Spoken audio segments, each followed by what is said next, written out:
Gardner wiped the sweat from his forehead as he maneuvered his small salvage vessel through the endless maze of debris. The orbital junkyard stretched for miles in every direction, a graveyard of broken ships and forgotten dreams floating silently above Kepler Station. He had been doing this work for 3 years now, ever since his life fell apart back on Earth. The work was lonely, sometimes dangerous, but it paid enough to keep him going. His scanner beeped steadily as he searched for anything valuable. Most days he found old engine parts, intact hull plating, maybe some decent electronics if he was lucky. The big salvage companies got the best wrecks, but they always left scraps behind. Tom had learned to make a living from those scraps. The scanner beeped again, but this time the sound was different. Higher pitched. More urgent. Tom frowned and checked the display. His eyes widened. The scanner was picking up a biosignature. Something alive was out here in the junkyard. That made no sense. Nothing could survive out here for long without life support. He checked the reading again, thinking it must be a malfunction. But the signal was still there. Faint but definitely organic. Tom changed course and followed the signal. His heart beat faster as he navigated through a dense cluster of wreckage. Whatever was out there, it was deep in the debris field. He passed the shattered remains of a cargo hauler, then what looked like an old mining rig. The biosignature grew stronger. Then he saw it. A luxury transport vessel, or what was left of one. The ship had been torn apart, probably by an explosion or collision. The hull was split open like a broken egg. Expensive materials glinted in the harsh sunlight. This was the kind of wreck the big companies would have grabbed immediately. How had they missed it? Tom brought his vessel closer, carefully avoiding the sharp edges of torn metal. The biosignature was coming from inside the wreck. He activated his suit's emergency lights and peered through his viewport. Movement caught his eye. Something inside the wreck was moving. Tom suited up quickly, checking his oxygen levels and magnetic boots. He launched himself across the gap between his ship and the wreck, catching hold of a twisted support beam. His boots clanged against the metal as he pulled himself inside. The interior was a mess. Shattered glass floated everywhere. Torn fabric drifted past his helmet. Emergency lighting still flickered weakly in some sections, running on backup power that should have died weeks ago. Tom moved carefully, following his handheld scanner. Then he found her. She was pinned beneath a collapsed bulkhead, her body partially trapped in what had been a passenger cabin. Tom's breath caught in his throat.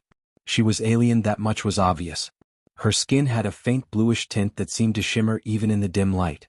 She had 4 arms, though 2 of them hung limp and motionless. Bioluminescent patterns ran across her skin, but they flickered weakly like dying stars. Her eyes opened as Tom approached. They were large and golden, filled with pain and something else. Fear maybe. Or resignation. Tom activated his suit's universal translator. "Can you understand me?" The device crackled and hummed as it processed her language. Her lips moved, but at first only static came through. Then words formed, broken and halting. "Human," she whispered. "Leave me. Not worth saving." Tom moved closer, examining the debris that trapped her. "I'm not leaving anyone to die out here." "What's your name?" "Talise." Her voice was weak. "I am Zarathi. My family left me here. This is proper." "Proper." Tom felt anger rising in his chest. "There's nothing proper about leaving someone to die." Talise's bioluminescent patterns flickered more rapidly. "I am flawed. Cannot walk. Cannot move my lower body. Zarathi do not keep the broken ones. This is our way. This is right." Tom had heard of species with harsh customs, but this was different. This was murder dressed up as culture.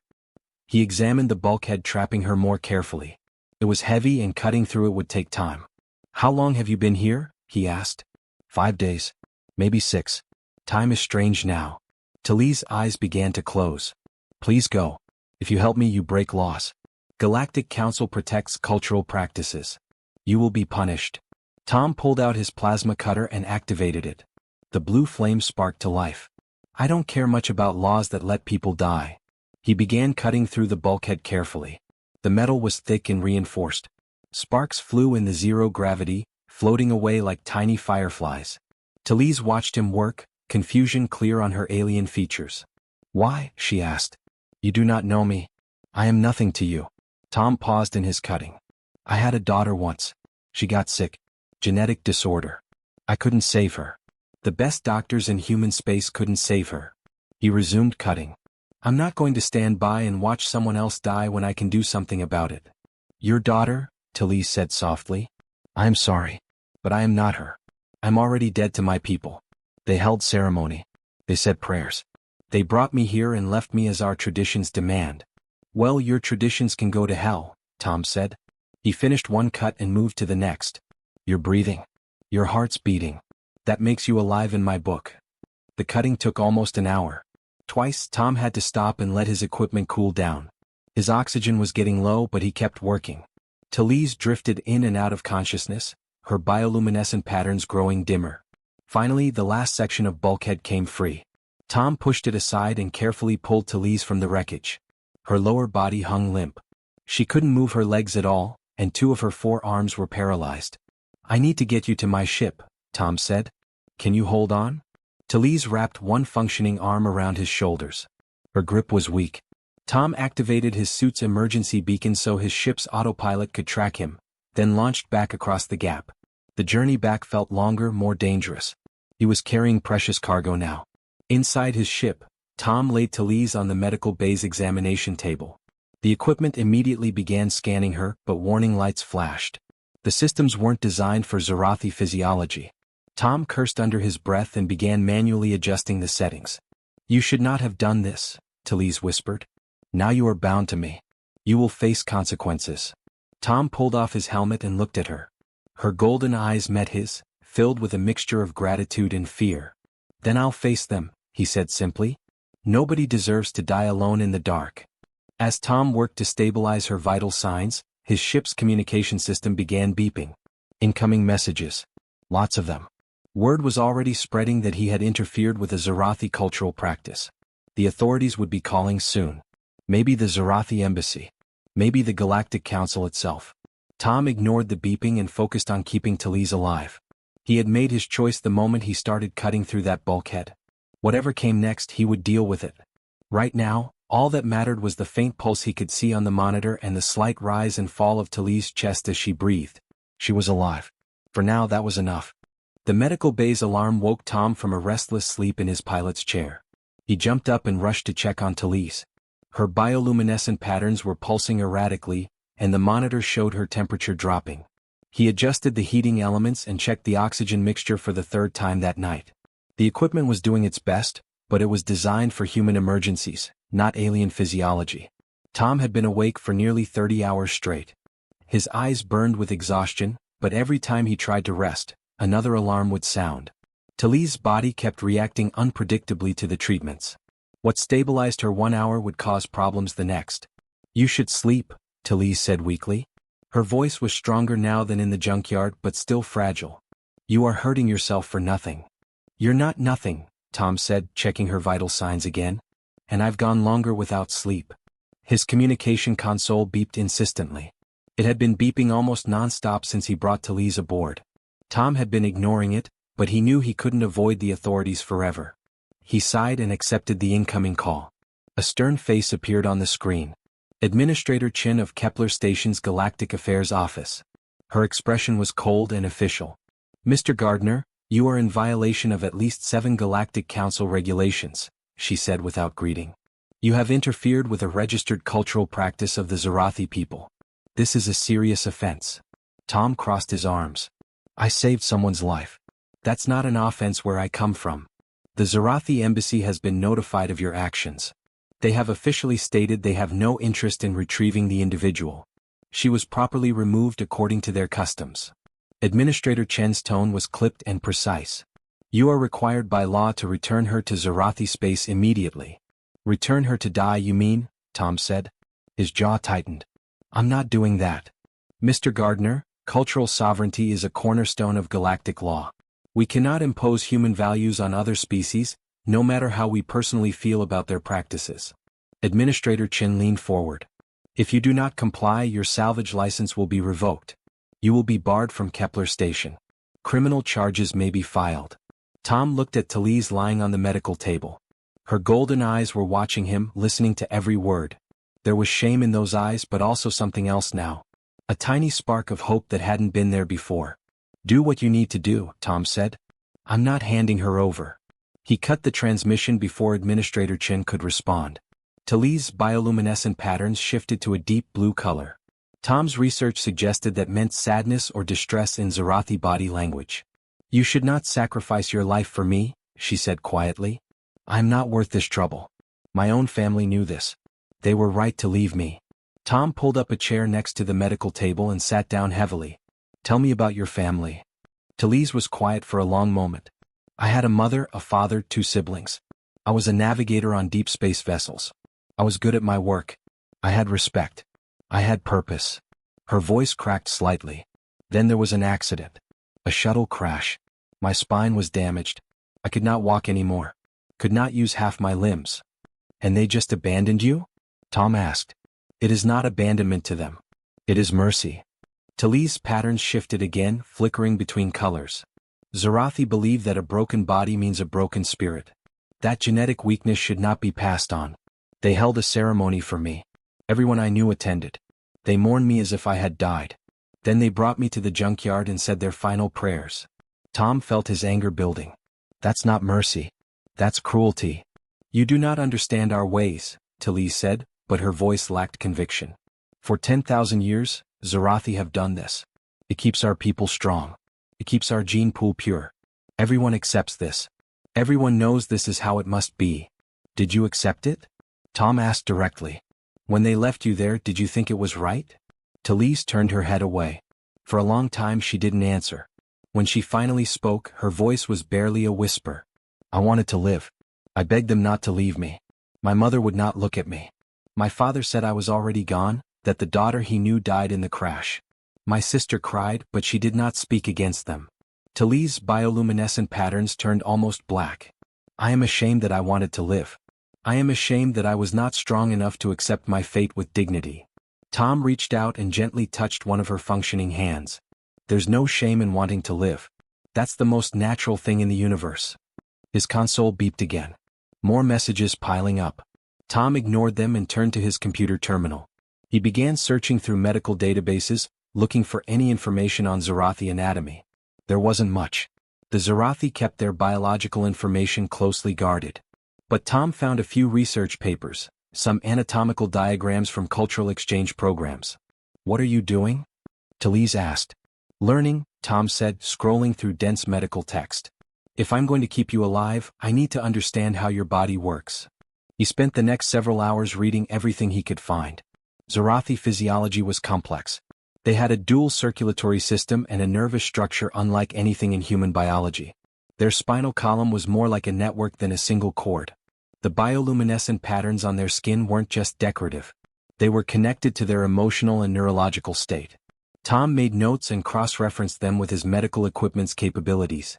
He began modifying the settings, adjusting chemical compositions, recalibrating scanners. It was guesswork based on incomplete information, but it was better than nothing. "You are not a doctor," Talise observed, watching him work. "No, I'm not," Tom admitted. "I'm a salvage operator. Before that I was an engineer. Before that I was a father." He paused in his work. "My daughter's name was Sarah. She was 8 when she got sick. The doctors said it was a genetic disorder. Rare. Untreatable." "How long did she live?" Talise asked gently. 2 years. 2 years of hospitals and treatments and hoping for miracles that never came." Tom's hands clenched into fists. "I held her hand when she died. I promised her I tried everything. I promised I never gave up." "I am not your daughter," Talise said softly. "I know that," Tom replied. "But I made a promise to myself after she died. I promised I would never stand by helplessly again. Never watch someone die when I could do something, anything, to help." He turned to face Talise. "Maybe I can't save you. Maybe I don't have the skills or the equipment. But I'm going to try. That's all I can do. Try." Talise's patterns shifted to a warm amber color. Tom's research suggested that meant gratitude or affection. "No one has ever tried for me before," she said. "Even before the accident I was just another worker. Another citizen. Useful but replaceable. Now I'm not even that. But you try anyway." Tom returned to his modifications. He worked through the night, stopping only to check Talise's vital signs and adjust her treatment. The authorities kept sending messages. Warnings. Threats. Demands. Tom deleted them all. By morning, Talise's condition had stabilized. Her temperature was steady. Her breathing was regular. The bioluminescent patterns were dim but consistent. It wasn't a cure, but it was progress. Tom finally allowed himself to rest, collapsing into his chair. Before he fell asleep, he heard Talise speak one more time. "Thank you, Tom Gardner. For seeing me as worth saving." The formal summons arrived on the 7th day. Tom stared at the official document displayed on his screen, feeling the weight of what he had started. The Zarathi embassy was demanding a hearing. Talise's family wanted to speak directly to him. The Galactic Council was sending observers. This was becoming bigger than just one man and one abandoned alien. "You should let me go," Talise said from the medical bay. She had been listening to the entire transmission. "This will destroy you. Your business. Your freedom. Everything." Tom turned off the screen. "They'll have to come through me first." "My father is coming," Talise said quietly. Her bioluminescent patterns had turned a deep purple, which Tom had learned meant fear. "He is an influential person among our people. He has connections. Resources. He will not stop until this is resolved his way." 2 days later, the meeting took place via video conference. Tom stood in front of his communication console while Talise remained in the medical bay, listening but not visible on camera. Administrator Chin appeared on screen first, her expression even more severe than before. Then the Zarathi ambassador, a tall being with elaborate patterns covering his skin. Finally, Talise's father appeared. He looked like an older, male version of Talise. 4 arms, bioluminescent patterns, golden eyes. But where Talise's patterns were soft and warm, his were sharp and cold. His bearing radiated authority and absolute certainty. "I am Vorith, father of the one you hold captive," he said. His voice was deep and commanding. The translator rendered his words with perfect clarity. "You have violated sacred Zarathi customs. You have stolen what was properly consecrated to the void. You have disgraced my family and my daughter's memory." "She's not a memory," Tom said firmly. "She's alive. And she's not going back to die." Vorith's patterns flashed bright red. "You speak of matters you cannot understand, human. My daughter died the moment her body failed her. What remains is merely a shell. A painful reminder of imperfection. We showed mercy by giving her a clean end. You have turned that mercy into prolonged suffering. Have you asked her if she's suffering?" Tom shot back. "Her wants are irrelevant," Vorith said coldly. "She is compromised. Her judgment is impaired by her condition. This is why we do not allow the flawed ones to choose their fate. They cannot think clearly." Tom felt rage building in his chest, but he forced himself to stay calm. "The Galactic Council's own charter says every sentient being has the right to life. Your customs don't override that." Ambassador Chin interrupted. "Mr. Gardner, cultural protection laws specifically allow for traditional practices, even those that may conflict with General Council principles. The Zarathi right to practice removal of the impaired is legally protected. Even when the person doesn't want to be removed?" Tom asked. "Consent is not required in matters of cultural tradition," the ambassador said. His tone suggested he was merely reciting facts, not expressing opinion. "This has been established law for 2 centuries. Tom looked directly at Vorith. "What if Talise speaks for herself? What if she tells you she wants to live?" Vorith's patterns turned almost black. "I will not speak with that shell. It wears my daughter's face, but my daughter is gone. Release her to us. We will complete the rites properly and with dignity. Refuse and we will use every legal means to destroy you." The transmission ended abruptly. Tom stood in the silence of his ship, his hands shaking with anger and frustration. He had known this would be difficult, but hearing Talise's own father call her a shell, a thing rather than a person, made him physically sick. "He truly believes it," Talise said from the medical bay. "This is not cruelty to him. In his mind, he is trying to free me from a cursed existence." Tom walked back to sit beside her. "What do you believe?" Talise's patterns shifted through several colors before settling on amber. "I used to believe what I was taught. That broken bodies meant broken souls. That genetic weakness was a form of spiritual contamination. But then I was the broken one. And I learned that my mind still works. My heart still feels. My spirit is not broken even if my spine is." She looked at Tom with those golden eyes. "You showed me that life has value beyond physical perfection. This is a human idea, yes. But maybe it is a good idea." Tom had been thinking about options for days now. The legal routes were closed to him. The authorities wouldn't help. But he had heard rumors, whispers among salvage operators and station workers. There were people who operated outside official channels. Doctors who treated aliens when their own people wouldn't. Scientists who pursued research their governments had banned. He started making discreet inquiries. A message here, a careful question there. Within 2 days he got a response. It came from someone who called themselves Kessex. The message was brief and cautious. It suggested a meeting at a neutral location, a small trading post on the edge of the station's jurisdiction. Tom agreed. He left Talise with enough supplies and locked his ship's systems against intrusion. The meeting place was a dingy bar that smelled of various alien alcohols and recycled air. Tom sat in a corner booth and waited. Kessex arrived exactly on time. He was Threen, a species Tom had only encountered once before. Tall, with gray skin and multiple eyes arranged in a vertical line down his face.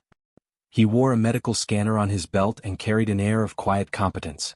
"You are the human with the Zarathi," Kessex said without preamble, sitting across from Tom. "This is dangerous business. For both of us. Can you help her?" Tom asked directly. Kessex studied him with those strange vertical eyes. "I was a surgeon on my homeworld. I specialized in spinal trauma for multiple species. Then I published research suggesting we should treat genetic defects rather than eliminating carriers. My government disagreed. I am no longer welcome on Threen Prime." "So you understand what she's going through," Tom said. "I understand that cultures often mistake cruelty for tradition," Kessex replied. "Now, tell me about her condition." Tom explained everything. The crash, the paralysis, how he found her, her current state. Kessex listened intently, occasionally asking technical questions. Finally, he leaned back and folded his long fingers together. "Zarathi spinal networks are complex, but I have treated similar injuries in other species. The damage is likely reparable." Kessex paused. "But not with conventional methods. The Zarathi medical establishment would never develop such treatments. They have no interest in repairing what they believe should be eliminated." "What about unconventional methods?" Tom asked. "Humans have developed something called neural bridging technology. Experimental. Designed for human spinal injuries initially, but the principles should work across species." Kessex pulled up data on a handheld device. "I have adapted these techniques for alien physiology in my private research. The success rate is approximately 60%. And the other 40%? Death or permanent vegetative state," Kessex said bluntly. "The surgery is dangerous. It requires precise neural mapping and delicate implant placement. One mistake and the patient's entire nervous system could shut down." Tom felt cold. "Can I see the data? I need to understand what we're talking about." Kessex transferred the files to Tom's device. Tom spent the next hour reviewing them, asking questions, trying to understand the risks and possibilities. Finally, he looked up at the Threen doctor. "If we do this, what do you need?" "A sterile surgical environment. Proper equipment. And most importantly, the patient's informed consent." Kessex's eyes focused intensely on Tom. "She must understand the risks. She must choose this freely. I will not operate on someone who has been coerced, even for their own good." Tom nodded slowly. "I'll talk to her. But the choice will be hers." Back on his ship, Tom showed Talise everything. The research, the risks, the possibilities. She listened carefully, her patterns shifting as she processed the information. "I could die on the operating table," she said finally. "Yes," Tom admitted. "But I could also walk again. Move again. Be whole again. Maybe. There are no guarantees." Talise was quiet for a long time. Her patterns cycled through colors Tom couldn't interpret. When she spoke again, her voice was steady and clear. "My people taught me that a broken body means a worthless life. You have shown me that is wrong. But I want more than just survival. I want to truly live again." She looked at Tom with determination in her golden eyes. "I choose the surgery. I choose to try. Because humans showed me that life is worth fighting for no matter the odds." Tom contacted Kessex with the news. The Threen doctor agreed to come aboard within the week. As Tom made preparations, more angry messages arrived from the Zarathi embassy. More threats from authorities. More demands from Talise's family. Tom ignored them all. Talise had made her choice.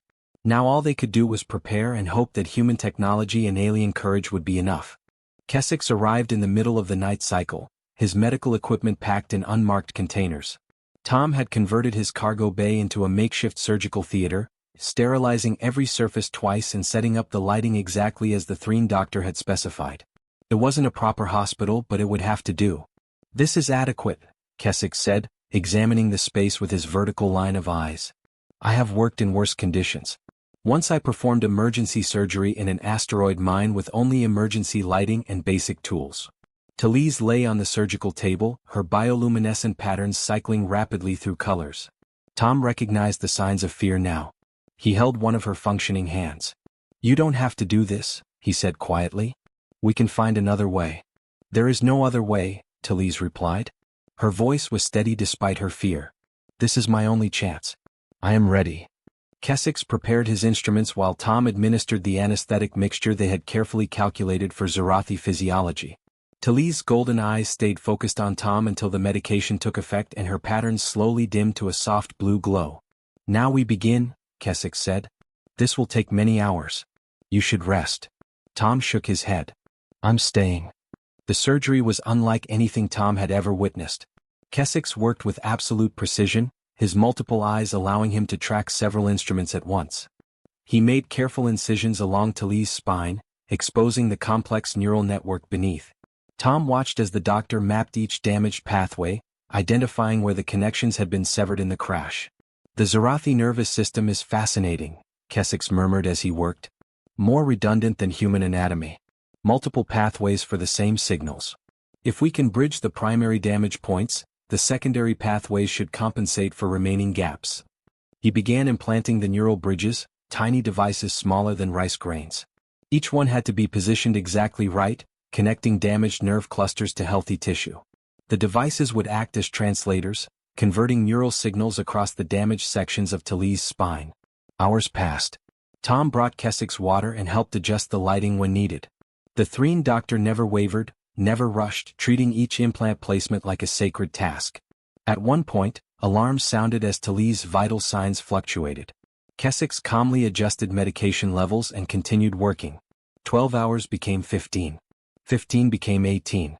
Tom's exhaustion faded into a strange clarity born of too much stress and too little sleep. He watched Kessex close the final incision and step back from the table. "It is done," the doctor said simply. "Now we wait to see if it works." Talise woke slowly over the next few hours. Her patterns flickered weakly as consciousness returned. Tom sat beside her, monitoring the equipment that tracked her neural activity. "How do you feel?" he asked. "Strange," Talise whispered. "Different. I feel." She paused, her patterns suddenly flashing bright white. "I feel my legs. Tom, I can feel my legs." It was pain at first. Intense, burning pain as nerves that had been silent for months suddenly screamed back to life. Talise cried out, her patterns flashing red. Kessex adjusted her medication, but he was smiling with satisfaction. "Pain is good," he said. "Pain means the signals are getting through. The neural bridges are working." Over the next 2 days, Talise's sensations evolved. The pain faded to tingling. The tingling became awareness. She could feel Tom's hand when he touched her leg. She could sense temperature and pressure. Her paralyzed arms began responding to commands, fingers twitching and then curling. Tom was helping Kessex pack up his medical equipment when his ship's proximity alarms screamed. 2 small craft were approaching fast, ignoring standard docking protocols. "Bounty hunters," Tom said, recognizing the aggressive flying patterns. He ran to the cockpit and activated his ship's defensive systems. They weren't much, just basic shields and a couple of old mining lasers, but they would have to do. The lead craft opened communications. A rough voice came through. "We're authorized by the Zarathi embassy to retrieve their property. Stand down and prepare to be boarded." "She's not property," Tom shouted back. "And you're not boarding my ship." The craft moved into attack position. Tom realized they meant to force their way aboard. He fired a warning shot across their bow, the mining laser scorching space near their hull. They backed off but didn't retreat. "This is your last warning," the bounty hunter said. "We're coming aboard one way or another." Tom's mind raced. He couldn't win a real fight against 2 craft. His ship wasn't armed for combat. But he didn't need to win. He just needed to stall long enough for help to arrive. He opened a channel to Kepler Station Security. "This is salvage vessel Gardner 7 requesting immediate assistance. I'm under attack by unauthorized craft attempting illegal boarding." The response came faster than he expected. "Gardner 7, this is Station Security. We have your position. Hold your location. Patrol ships are inbound." The bounty hunters heard the transmission too. They hesitated, clearly weighing their options. Station Security wasn't known for being gentle with criminals operating in their space. After a tense moment, both craft broke off and accelerated away into the debris field. Tom slumped in his pilot's chair, his heart pounding. That had been too close. Station security arrived minutes later and took Tom's statement. An officer named Sarah Chin, no relation to Administrator Chin, reviewed the situation with surprising thoroughness. "Interesting case," she said, scrolling through her datapad. "The Zarathi embassy claims jurisdiction, but technically the individual was found in unclaimed salvage. According to maritime law, that makes her your legal salvage." Tom blinked in surprise. "My salvage?" "Property found abandoned in space with no active claim becomes the property of whoever recovers it first." Officer Chin actually smiled. "I'm not saying I agree with calling a person property, but if the Zarathi want to claim she's not a citizen anymore, then salvage law applies. She's under your protection legally." It was a technicality, a loophole in complicated regulations, but it worked. The bounty hunters wouldn't be back. The Zarathi embassy would have to challenge the ruling through official channels, which would take months. Tom returned to the cargo bay to find Talise sitting up on the medical table, her legs dangling over the edge. Keswick stood nearby, monitoring her carefully. "I want to try standing," Talise said when she saw Tom. "It's too soon," Keswick warned. "Your neural pathways are still adapting. You could damage the implants." "I need to try," Talise insisted. Her patterns were bright amber, determined and hopeful. Tom moved to her side, offering his arm for support. Keswick sighed but didn't stop them. Slowly, carefully, Talise slid off the table. Her legs trembled as they took weight for the first time in months. She gripped Tom's arm tightly with two of her hands. "I can feel the floor," she whispered in amazement. "I can feel it beneath my feet." She stood for only a few seconds before her legs gave out. Tom caught her and helped her back onto the table. But those few seconds were everything. Tears ran down Talise's face, mixing with the light from her bioluminescent patterns. "I stood," she said, laughing and crying at the same time. "Tom, I actually stood." Keswick began visiting daily to monitor her progress and guide her rehabilitation. The physical therapy was brutal. Talise had to relearn everything. How to balance, how to shift her weight, how to make her legs respond to her brain's commands. The neural bridges worked, but her muscles were weak from months of inactivity. Tom converted part of his cargo bay into a therapy space. He installed support rails and created exercises adapted from human physical therapy techniques. Every day, Talise worked until she was exhausted, her patterns dim with fatigue. Every day she pushed herself further. 3 weeks after surgery, she took her first real step without support. It was shaky and uncertain, and she nearly fell, but she did it. One step, then another. By the end of the week, she could walk the length of the cargo bay with only occasional support. "This is medically impossible," Keswick said one day, reviewing her progress charts. "Zarathi neural damage of this severity should never recover so completely. The medical literature says so." "Maybe your literature is wrong," Tom said, watching Talise practice on the support rails. "Or perhaps," Keswick replied thoughtfully, "the literature assumes Zarathi don't try to recover because their culture doesn't believe recovery is possible. No one has ever attempted aggressive rehabilitation before." Talise was proving that impossible was just another word for untried. Her determination amazed everyone who saw her. She worked through pain and frustration and doubt. Some days she made progress. Some days she seemed to lose ground. But she never quit. 2 months after the surgery, Talise walked across the entire cargo bay unaided. Her steps were slow and careful but steady. When she reached Tom on the other side, she was smiling. Her bioluminescent patterns glowed the brightest amber he had ever seen. "I did it," she said simply. Tom couldn't find words. He just nodded, feeling pride and joy for this alien woman who had refused to accept her culture's judgment. She had chosen to live, chosen to fight, and won. News of her recovery began spreading through the station. Other aliens started asking questions. Some were skeptical. Some were curious. And some, Tom learned, were abandoned outcasts from other species, wondering if hope might exist for them too. 3 months after the surgery, Talise stood in front of a mirror in Tom's ship, practicing her speech one more time. Her reflection showed a transformed person. She stood straight and tall now, all 4 of her arms moving with coordination and purpose. Her bioluminescent patterns glowed steady and bright. She looked healthy, strong, alive. "Are you ready for this?" Tom asked from the doorway. Talise turned to face him. "I am terrified. But yes, I am ready." The press conference had been Tom's idea, though Talise had agreed immediately. Word of her recovery had spread through unofficial channels, causing quiet ripples across the galaxy. Disabled aliens from a dozen species had sent secret messages asking for help. Some Zarathi citizens had reached out anonymously, questioning their own culture's practices. The time had come to speak publicly. Administrator Chen had surprisingly agreed to host the event at Kepler Station's main conference center. She had made it clear she still disagreed with Tom's actions, but she respected the legal ruling and recognized the growing public interest in the case. The conference room was packed. News organizations from 30 systems had sent reporters. Representatives from various alien governments sat in the front rows. Tom spotted the Zarathi ambassador in the audience, his patterns dark and angry. Talise's father Vorith sat beside him, his expression cold and unmoved. Tom and Talise walked onto the stage together. A wave of murmurs swept through the crowd. Many had heard about the Zarathi who learned to walk again, but seeing her move confidently across the stage was different than hearing about it. Cameras tracked her every step. They sat at a table facing the audience. Tom had insisted on being there for support, but this was Talise's moment. She had spent weeks preparing what she wanted to say.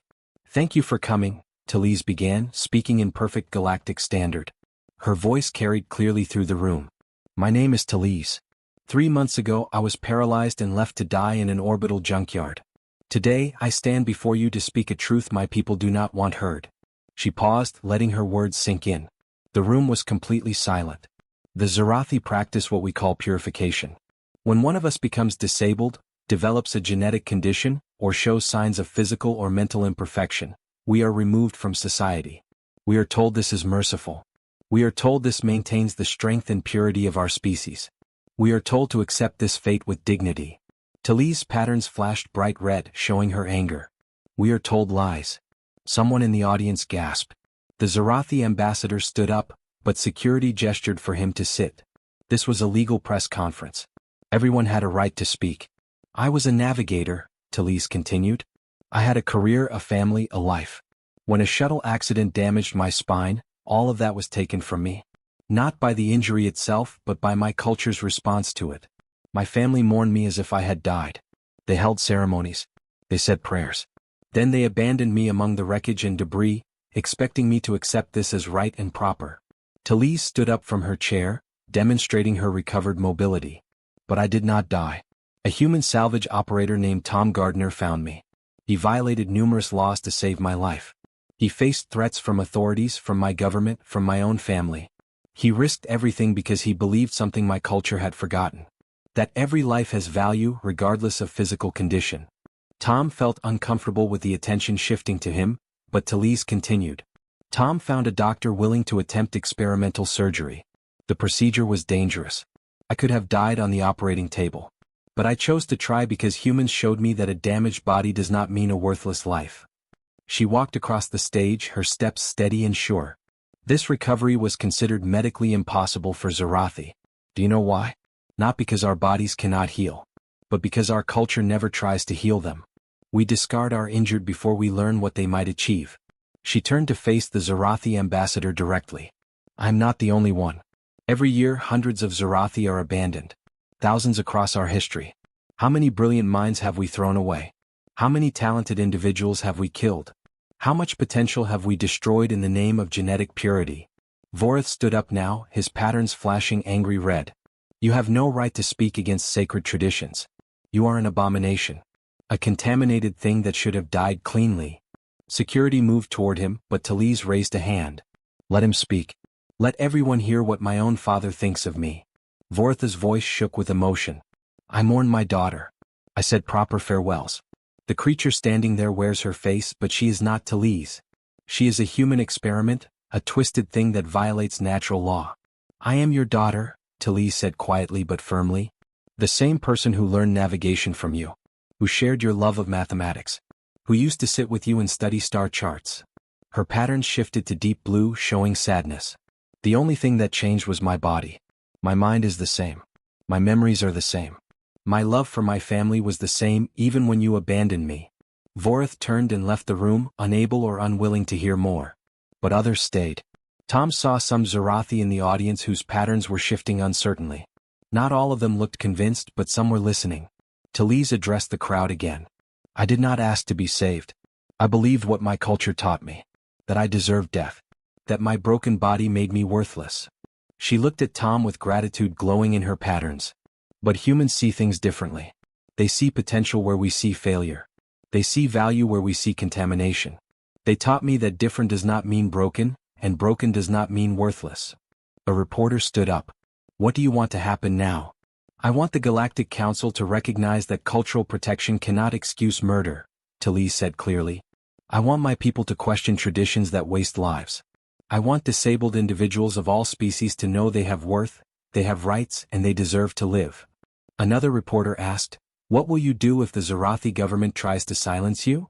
They cannot silence me anymore, Talise replied. I have already died according to their laws. I have no legal status in Zarathi society. They cannot punish someone who does not officially exist. A hint of dark humor colored her patterns. Their own traditions have freed me to speak truth they cannot suppress. The press conference lasted 2 hours. Reporters asked questions. Tom and Talise answered as honestly as they could. Some audience members left in anger. Others stayed until the very end, clearly moved by what they heard. Afterward, Tom and Talise returned to his ship, exhausted but satisfied. Tom's communication console was already flooding with messages. Some were angry threats, but many were expressions of support. And some were desperate pleas for help from other abandoned aliens. We cannot help them all, Tom said, reading through the messages. We don't have the resources or the facilities. Then we will build them, Talise said with determination. Over the following weeks, they worked on a plan. Tom reached out to other humans who had helped aliens in need.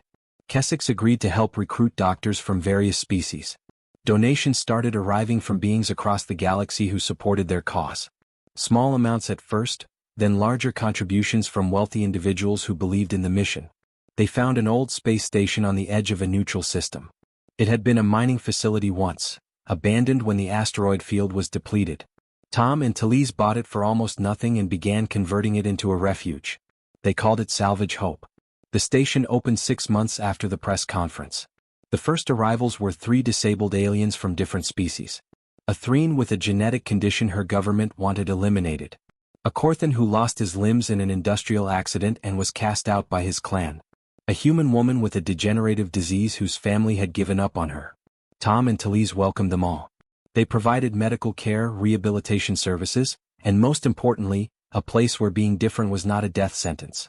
Kessex became their chief medical officer, training other doctors in cross-species treatment techniques. News of Salvage Hope spread quickly. More refugees arrived. More volunteers offered help. The station expanded, adding new sections and facilities. Within a year, they were caring for over 50 individuals from 20 different species. The Zarathi government officially condemned Salvage Hope and tried to pressure the Galactic Council to shut it down. But public opinion had shifted. Reform movements were growing within Zarathi society itself, particularly among younger citizens who questioned old traditions. Other species were beginning to examine their own practices regarding disabled individuals. One evening, Tom and Talise stood together at a viewport, watching ships arrive and depart. The station bustled with activity. Medical staff hurried between facilities. Refugees practiced physical therapy in converted cargo bays. Volunteers from across the galaxy worked side by side. Do you ever regret it? Talise asked. Your salvage business is gone. Your simple life is gone. You could have just left me in that junkyard. Tom shook his head. I found something more valuable than salvage out there. I found proof that compassion matters more than tradition. That one person can make a difference. Talise's patterns glowed warm amber as she smiled. She had become fluent in human expressions over the months.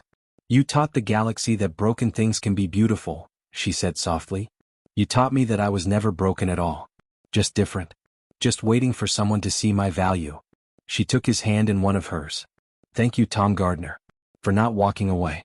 For showing me and so many others that life is always worth saving. Tom squeezed her hand gently. Below them, another ship was docking. Another refugee seeking hope. Another life that deserved a chance. Come on, Tom said. We have work to do. Together, they walked away from the viewport to greet the new arrival. Behind them, Salvage Hope glowed like a beacon in the darkness of space, a symbol of what humanity could teach the galaxy. That compassion was stronger than tradition. That every life had value. That sometimes all it took was one person refusing to walk away.